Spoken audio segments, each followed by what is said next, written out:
ಮಾಡಿ ಒಟ್ಟಾರೆಯಾಗಿ ಅತ್ಯಂತ ಬಡ ಜನರು ವಾಸಿಸುವಂತ ಜಾಗ ರಾಯಚೂರಿನಲ್ಲಿ ಯಾವುದಾದ್ರೂ ಇದ್ರೆ ಅದು ಆಶ್ರಯ ಕಾಲೋನಿ, ಹೊಸ ಆಶ್ರಯ ಕಾಲೋನಿ ಅಂತ ಏರಿಯಾದವರಿಗೆ ಬಹುಶಃ ಇತಿಹಾಸದಲ್ಲಿ ಇಷ್ಟು ಅನುದಾನ ಬಂದಿರಲಿಲ್ಲ.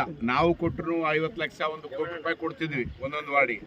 ಆದ್ರೆ ಇವತ್ತು 10 ಕೋಟಿ ರೂಪಾಯಿ ಅನುದಾನ ಕೊಡುವ ಮೂಲಕ ಸಂಪೂರ್ಣ ಅಭಿವೃದ್ಧಿಗೆ ನಾವೇನು ಮಾಡೋದು ಎಲೆಕ್ಷನ್ ಟೈಮಲ್ಲಿ ಹೇಳಿದ್ವಿ, ನಿಮ್ಗೆ ನೋಡಪ್ಪ 50 ಲಕ್ಷ 1 ಕೋಟಿ ರೂಪಾಯಿ ಏನೂ ಆಗೋದಿಲ್ಲ, ನಿಮ್ಗೆ 10 ಕೋಟಿ ಆದರೆ ನಿಮಗೆ ಏನಾದರೂ ಹತ್ತದ ಅಂತ ಹೇಳಿದ್ವಿ. ಆ ರೀತಿಯಲ್ಲಿ ಏನು ಮಾತು ಕೊಟ್ಟಿದ್ವಿ ಅದರ ಪ್ರಕಾರ ಇವತ್ತು ಹೊಸ ಆಶ್ರಯ ಕಾಲನಿಯಲ್ಲಿ ಸಂಪೂರ್ಣ ಅಭಿವೃದ್ಧಿ ಆಗಬೇಕು ಅನ್ನೋ ದೃಷ್ಟಿಯಿಂದ ಎಲ್ಲ ಸಾರ್ವಜನಿಕರು, ನಾನು ಎಲ್ಲರಿಗೂ ಹೇಳೋದು ಇಷ್ಟೇ, ಇಂಥ ದುಡ್ಡು ಬರಂಗಿಲ್ಲ, ಇದಕ್ಕೆ ಅಡ್ಡ ಹಾಕೋರು ಭಾಳ ಜನ ಇರ್ತಾರ.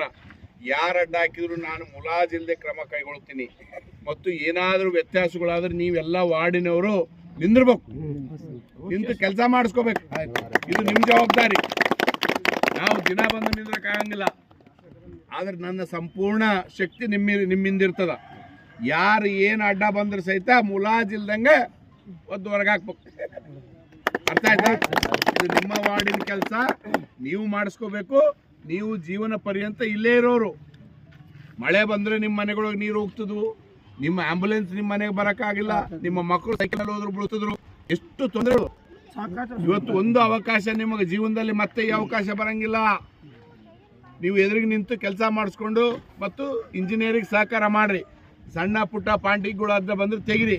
ಒಂದು ಒಳ್ಳೆಯ ರಸ್ತೆ, ಒಳಗಿನ ರಸ್ತೆ ಎಲ್ಲವೂ ಹಾಕ್ಸಿದ್ದೇವೆ ಈಗ.